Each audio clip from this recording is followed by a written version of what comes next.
Welcome back, everybody. It's great to be here in Madrid and to see so many colleagues in person here again.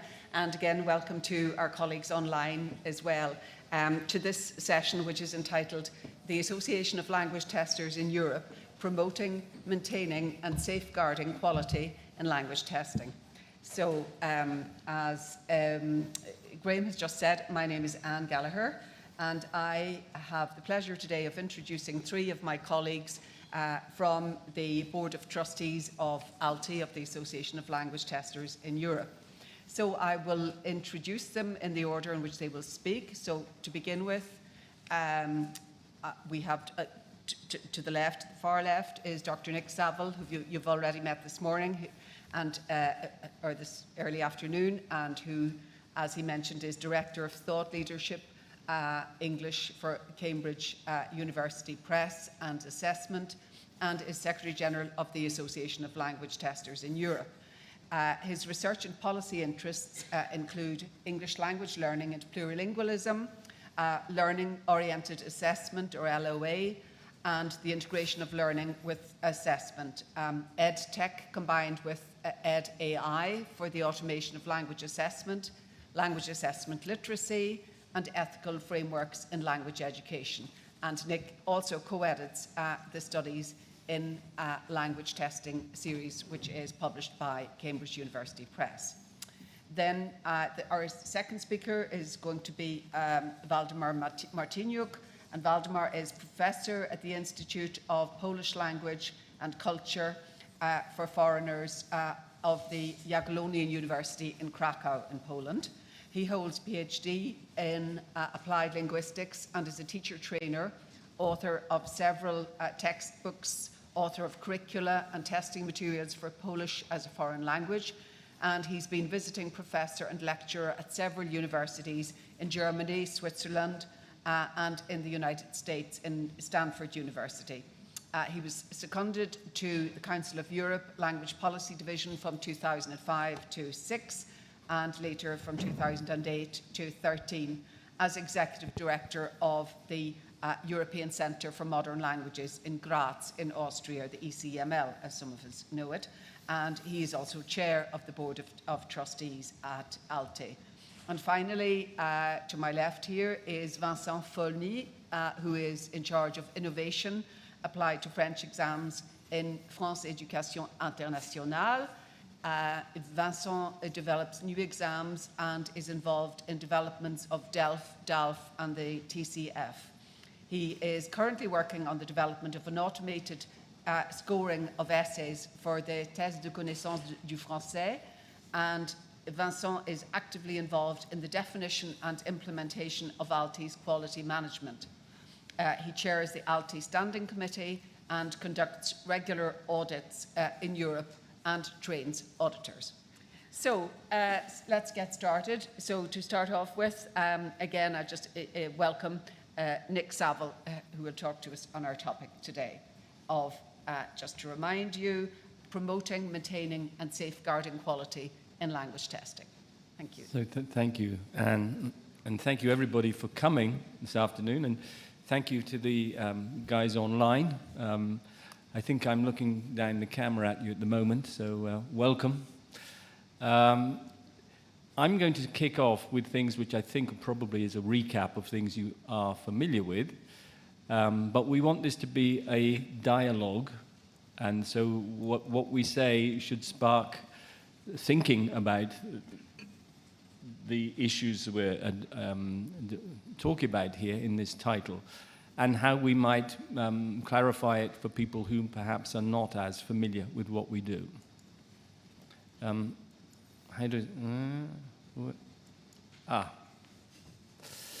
So what do we do in ALTE, really? I would say that what we do is that we, across all the languages that we represent, we seek to develop language assessments that are useful. That's the diagram I showed in the plenary, where we're looking to make sure they are fit for their purpose and use by balancing a range of features which we think are central to quality and validity in language assessment across all and any language, but obviously we're particularly focusing on those represented by the ALTE membership, and that's an expanding membership of members and associates, so covering a lot of languages, many of them very different from one to another.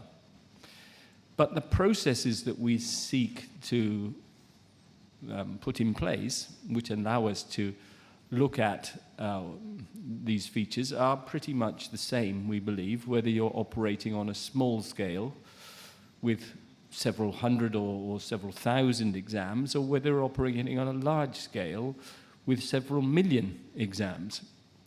That is, you have to have a rationale, a process for developing your test to meet the purpose, and then you have to have procedures in place to provide evidence that the test is fit for its purpose and use. And that is collected throughout the process and not something which happens just at the beginning and at the end.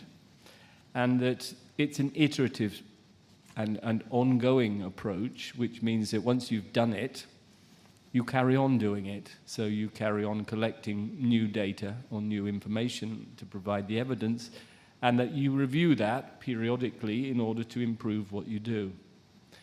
And this is what ALTE has promoted, and this is taken from the handbook, the manual that we provided to the Council of Europe on examining and test development generally. And that is a diagram I showed you before, which is we seek to balance the features which make the test useful for its purpose by these four words: validity, reliability, impact, and practicality. And a lot of the stuff we do in ALTE is to address the question of practicality and making sure that our members have systems and understand how to implement systems which are practical and useful in their own context.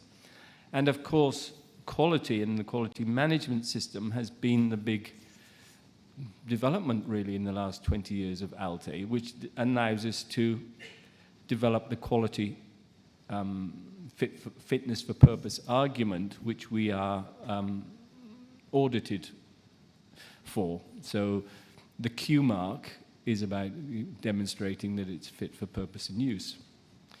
And this is the diagram I showed in my presentation earlier, that we've incrementally developed from the general and philosophical position we set out 30 plus years ago, and increasingly we've put in place practical tools in order for us to share those with our members, give them understanding of how they can use them in their own context and for their own purposes. So we're not imposing solutions, we're providing tools and ways of working which allow us to then do it on a small scale or a big scale, and then ways of monitoring that so that not only can we be sure that standards are being met, which may respond to the need for regulation or for legal purposes, but also that we have ways of improving things in a continual improvement loop. So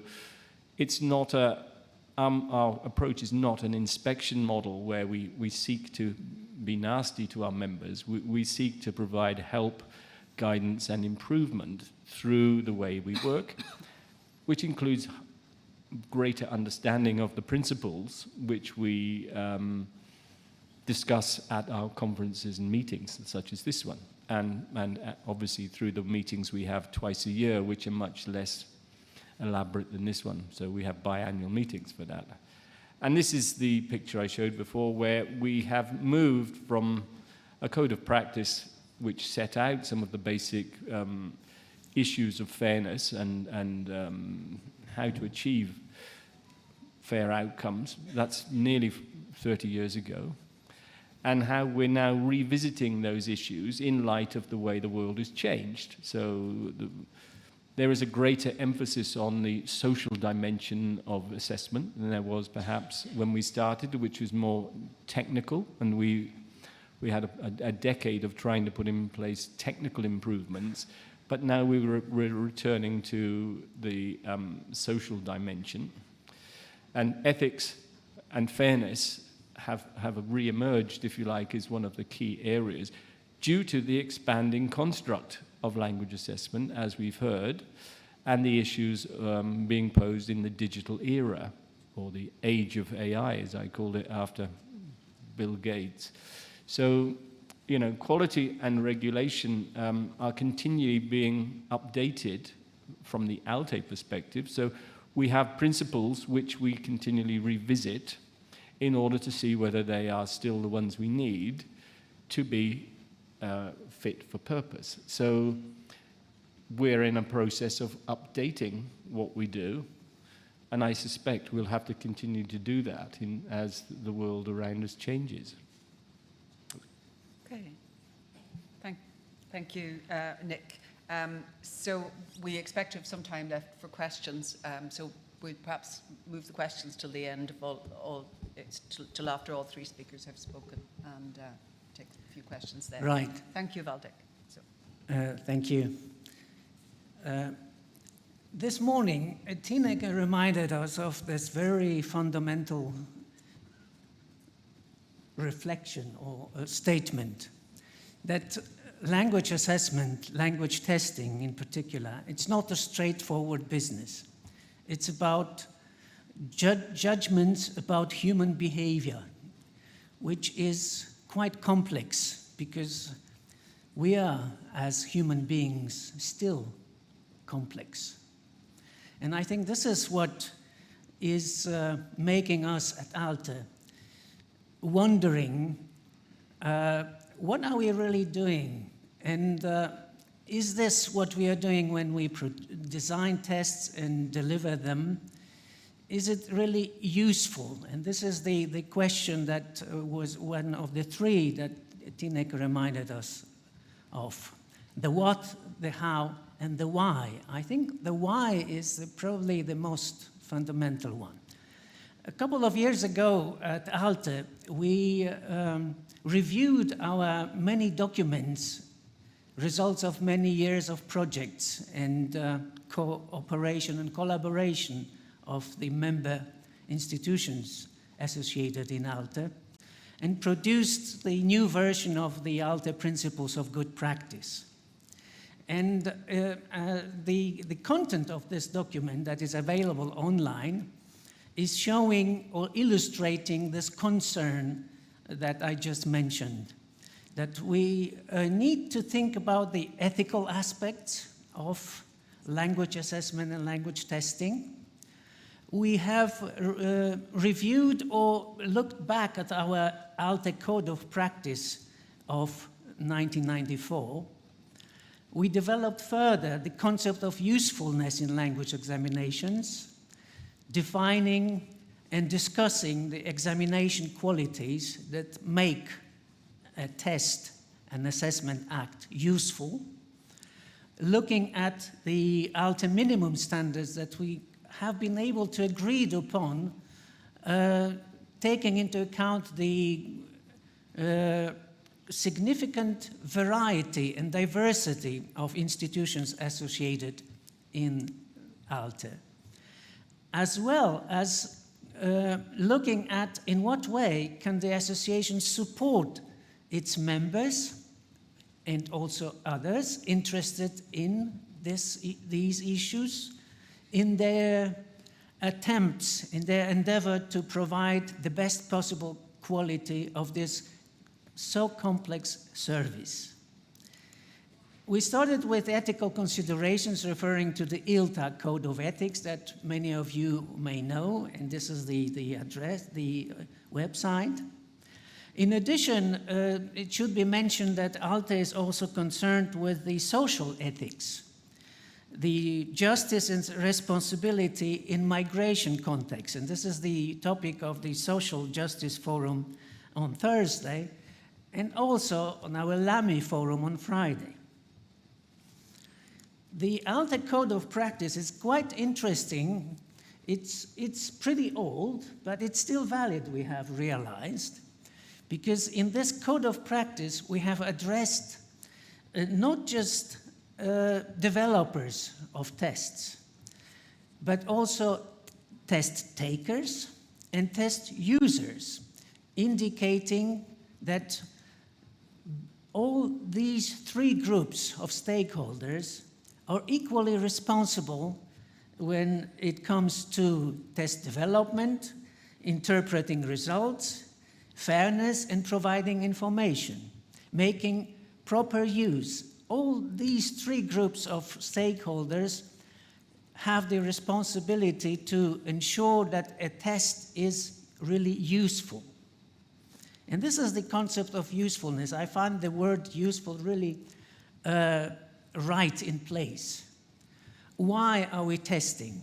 Why are we having an exam? Is it useful, really, what we are doing here? And we have developed this concept further, indicating that, in our view, a language test is useful when it's provided it's valid in terms of both content and construct, if the measurement is reliable, if the evidence for a criterion relationship is really provided, are the procedures and the whole endeavour fair to all those involved? Is the quality of service ensured? Is this a practical solution? And are we aware of the impact that it creates? Because in the end, it's the impact that is the judgment. Is a test useful? Have we achieved what we wanted when we started designing it and then implemented it? This is the way to build a validity argument for any language test. These are the ALTE minimum standards, the 17 ones now completed or supplemented by number 18 that you may wish to consult as well. And I consider this set useful not just in the context of language tests.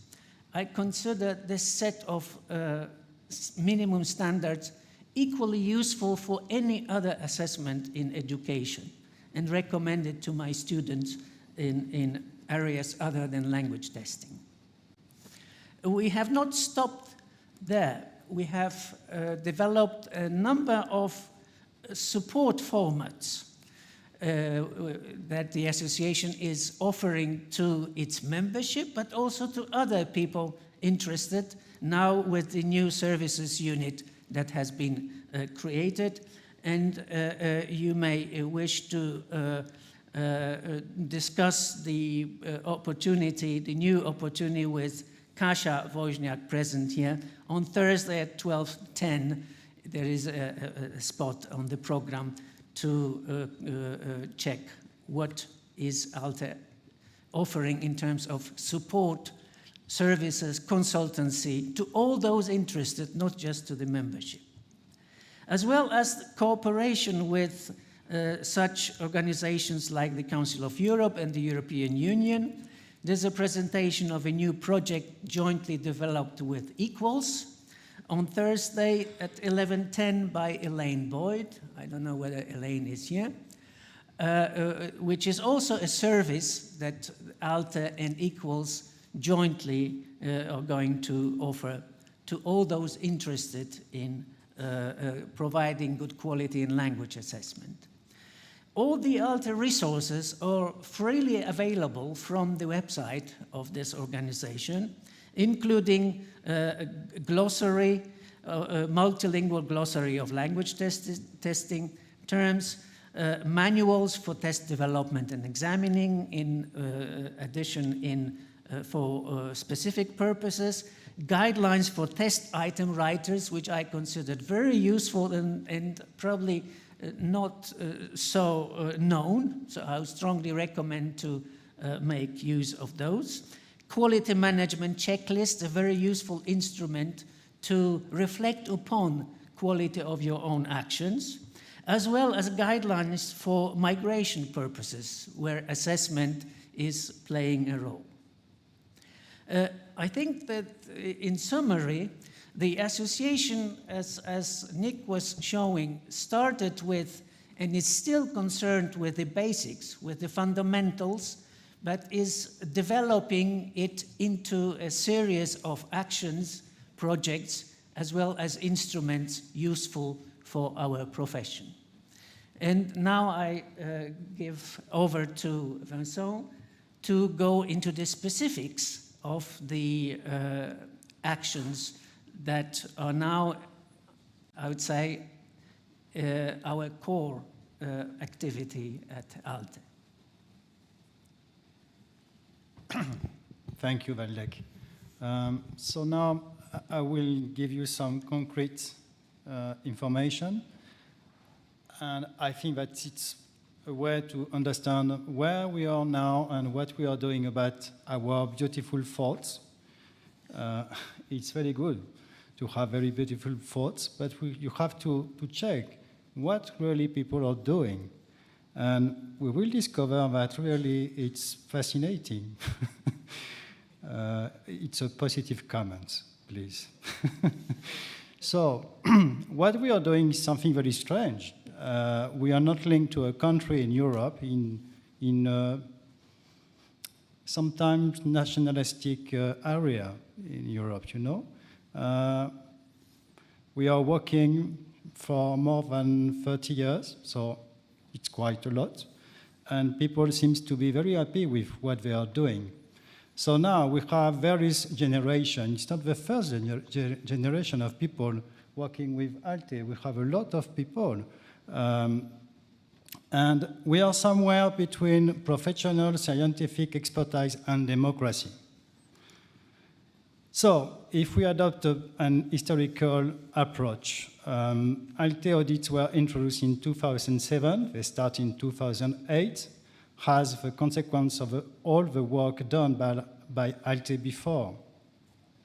The first meeting, it was with Michaela Perlman as a chair, took place in September 2008 in Sèvres.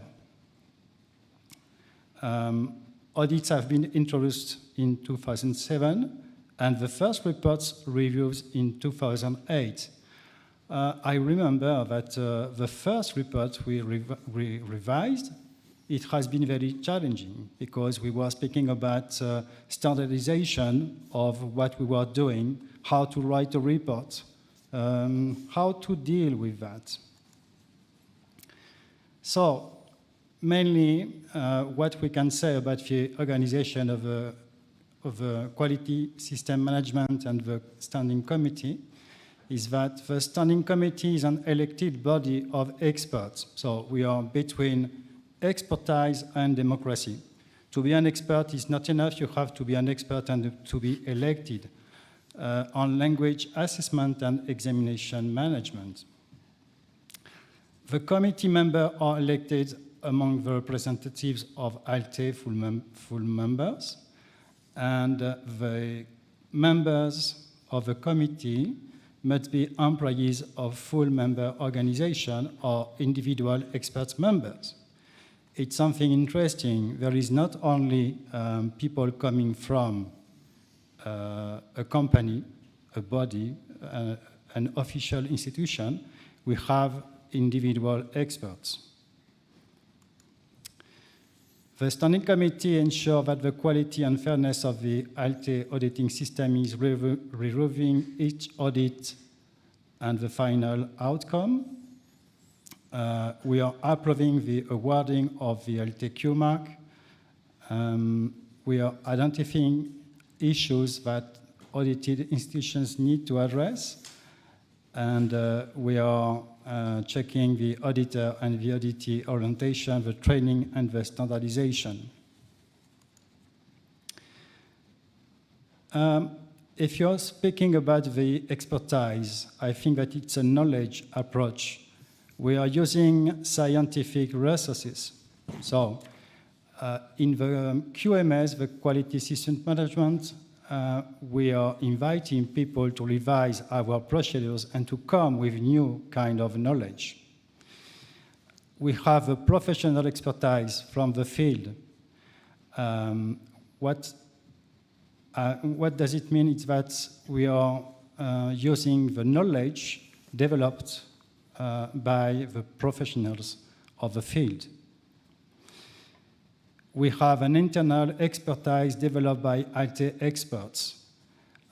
We have 2 or 3 meetings per year, and we are doing a lot of things together. We have meetings, committees, working groups, publication. So we are developing our internal expertise with ALTE. We are producing tools, procedures, built by many generations of ALTE members, and we revise it. It was the case, for example, of a minimum standard. I think that the minimum standard starts maybe 20 years ago. And now we want to introduce a new minimum standard because we think that the social aspect of our exams is the key now. And probably because the market for language tests is growing and growing. The use of exams is growing and growing. The technology is very challenging because we don't have time to be thinking about the social consequences that something new comes. So the pace of the technology is very challenging to fit the use of our exams. That's why we need to revise it. So what about the quality system management and the democracy?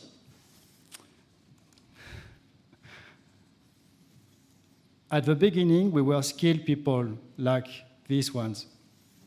And we have to live together, because if not, you're speaking about the force.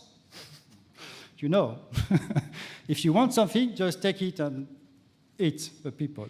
So it's not what we want to do. We want to live together and to exchange our points of views and to discover why you think that your point of view is good for the others, or why do you think that we don't have to share this kind of point of view? So the selection of potential candidates for the standing committee election is non-democratic. What we are doing is to select experts. These experts are experts. There is no election to be an expert. But based on the fact that they are experts, we are going for election. So we have experts coming from the institutions and individual experts. Basically, it's because they are skilled, very skilled people, and they are not linked to an institution, like for retired people or people changing their mind, they are doing other things. When we see the results of the last standing committee elections, it's quite interesting because we are covering a lot of different countries. 40 members came from 12 European countries. We have 40 individual members as elected, and the election is for 3 years with 3 terms.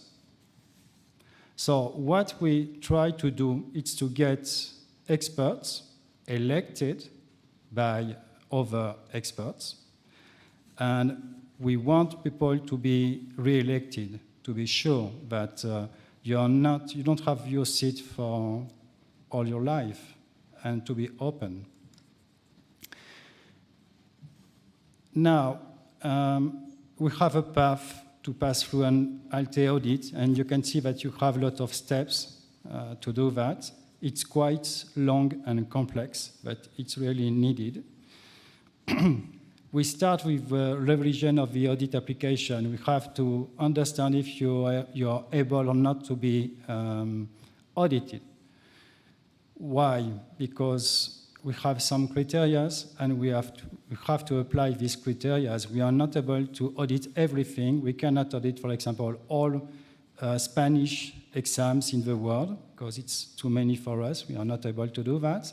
So we have this idea that we are dealing with European examinations linked to an organization. We have to select an auditor. Our auditors are fully trained. We have an audit visit and audit reports. We standardize the audit reports in the last 6 years, maybe, And what we get now, it's something really standardized. It's very interesting to see that.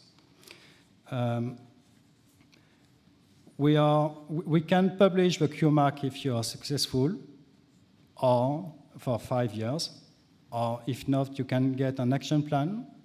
And when you complete your action plan, you can get your Q mark. The idea here is that we want the people to deal with the idea of the ongoing quality. So if you have an issue with your exams, ALTE is here only to help you to reach the Q mark. That's why there is not a fail result. It's about an action plan or a Q mark. The outcome is voted, again, the democratic view on what we are doing. Why we are using a vote here, it's because you have different points of views on very concrete technical things. For example, with the accuracy of rating, of speaking rating, do we agree with what we call a good level of accuracy?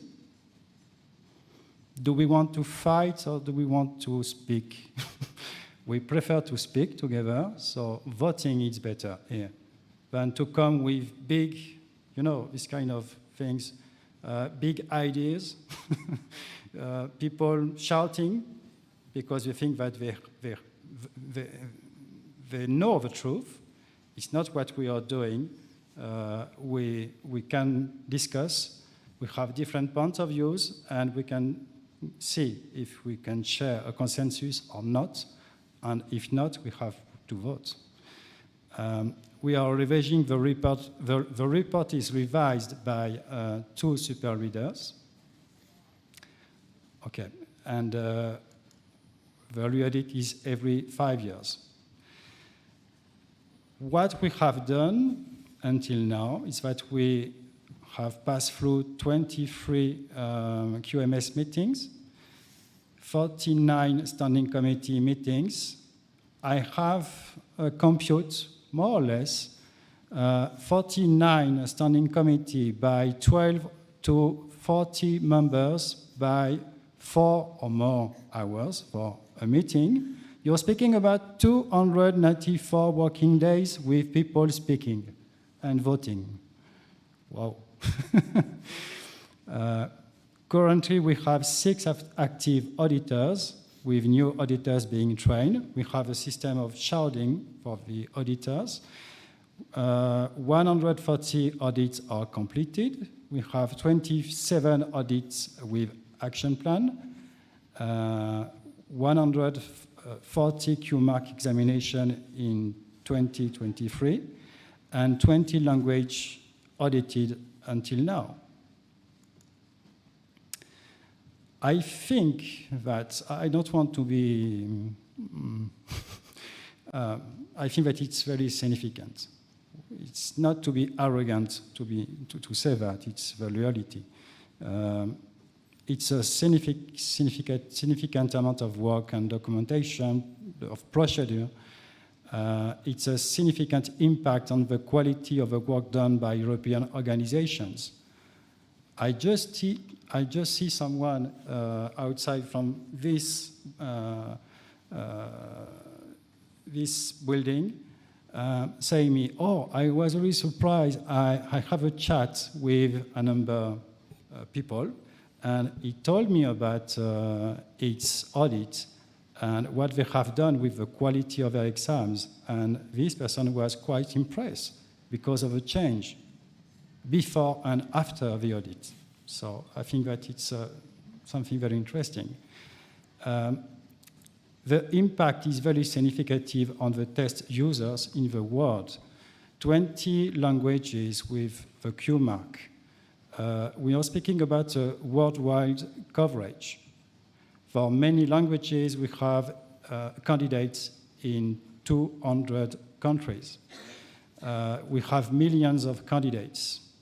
And we have, for the less test languages, we are speaking about 20 European languages audited. So mainly we are covering a lot of less test language in Europe. This is more or less our picture in 23. Something between shared knowledge, professional expertise, the quality improvement process. I think that we have done concrete action to preserve our European heritage. These 20 European languages audited is significant. It's a very good outcome.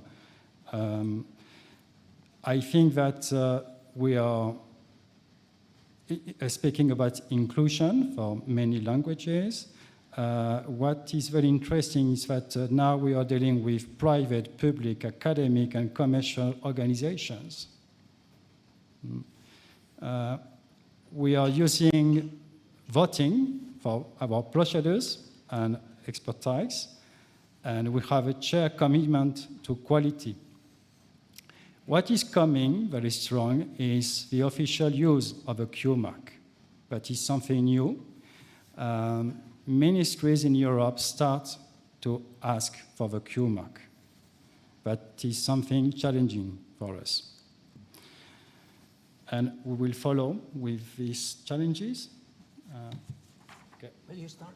Yes. Okay. So I will start and I will give the floor to Waldek. One of the challenges that we are facing now is the symbolic value of the Q mark. The Q mark is recognized by authorities. They have a very high impact, but they are linked to marketing purposes too. So what is complex is that we have to be open to the fact that we are happy to know that more examinations got the Q mark, because what we want to do is to protect the users, to give them the opportunity to use good exams. But what is happening now, basically, it's like the institutions, they are not sharing the same ideas. You have some institutions, they have a very market orientation. It's not bad, but it's what you have to deal with, because they can use the Q mark for competition purposes, and it was not what we aim to do with the Q mark. So we have to make sure that it's still okay. Should I continue? Yes. Okay. There are no more slides, so now you have to listen to me. Because we were thinking that the list of challenges is not exhaustive. We are facing them while we are doing our work. What Vincent started or initiated in terms of challenges, it's like, to put it bluntly, the ALTE Association is a victim of its own success. We have promoted quality and the quality mark. And now the mark has a value. It has even a marketing value, which means to us, our actions have an increased responsibility. And we need to make sure that the Q mark is used the way it should be used. Although, as always, in terms of use, we cannot always control how this is being done. So, for example, one issue that we have to stress is that the Q mark is assigned to a particular examination, to a particular procedure, to a particular test, not necessarily to the whole institution that is behind the test. Of course, it's related, it's closely related, how an institution is functioning and what kind of test it is in, and in what way it is offering. However, with the globalization and the fact that we are now dealing with institutions operating globally and multilingually, it's an issue that we need to be aware of, that a Q mark is a result of a very thorough procedure related to a particular test, an exam. The symbolic value of a Q mark is also being enhanced by several decisions taken by authorities in several countries to consider the Q mark a guarantee for quality and using it as a standard they refer to, which again is an issue that we need to be aware of, because this is now becoming a high-stakes situation even more than we were thinking to begin with. There are also challenges related to the use of technology, and I have a feeling that Nick wanted to address those. Well, is my feeling right? I just wanted to pick up something which I was thinking about earlier when I was talking about technology and the challenge of new technology. It's not evenly spread. The availability of the new technologies are not evenly spread across the languages that we represent anymore. So when talking about AI, most languages up to now have not had the data or the expertise or the funds available to develop the application of the technology to do what we do in the same way that English has done, for example. And even large languages like French have not had this to the same extent. And we discussed this in Paris a year ago when we were talking about this. So the availability of the change processes needed to meet the future is an issue we're going to have to address. You talked this morning about equity as opposed to quality. Maybe you'd like to talk. Well, I mean, I talked about equality, which means everybody gets the same and everyone is treated the same. Equity means looking at people who need perhaps to be treated differently in order to bring them up to a level or to give them the opportunity which is available to others already.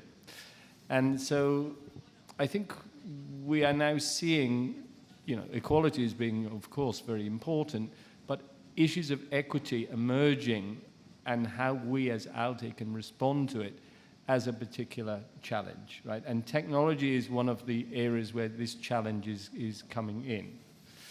ChatGPT, which we talked about earlier, actually is in 50, I've seen it deals with 50 languages, actually. But when you go down the list, you wonder what sort of hallucinations it's having when it gets to the lower, the ones which are less widely spoken. I mean, I even got it to do some stuff in Sardinian for me, which is quite interesting. But one sentence, when I tried to get it to do something more, it said, I can't do that, I don't have any data. So there are some new and interesting challenges, which I was alluding to earlier, around technology and how it is equitable for all. Right. What is of concern for us is, of course, also the fact that some tests are not being used the way they were designed for. So we may have a situation that we have conducted a very thorough procedure of quality checking and assigned a Q mark to a test that is then used for different purposes. And we have cases where this is happening, and then the issue is, what do we do? And we are now trying to figure out how do we handle situations like that. We have also this forum, LAMI forum on Friday, where we address the issue of tests being used, or sometimes maybe misused for migration purposes. And some of them having the ALTE Q mark, which means then that the ALTE Association is also misused in a way. And this is also of concern to us.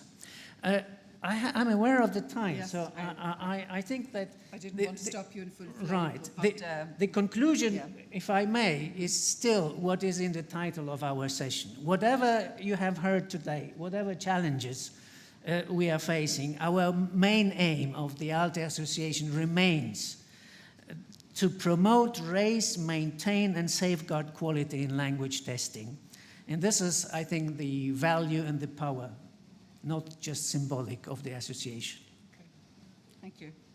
So thank you to our three speakers. Now, I won't delay proceedings by giving you a resume of what you've heard. I don't think there's any need for that, but I suppose they've taken us through the philosophy, the history, and the evolution of ALTE and the challenges for the future. So has anybody got a question, a burning question? Even not so burning, we've got about 5 minutes left. Or a comment? Yes, the lady here.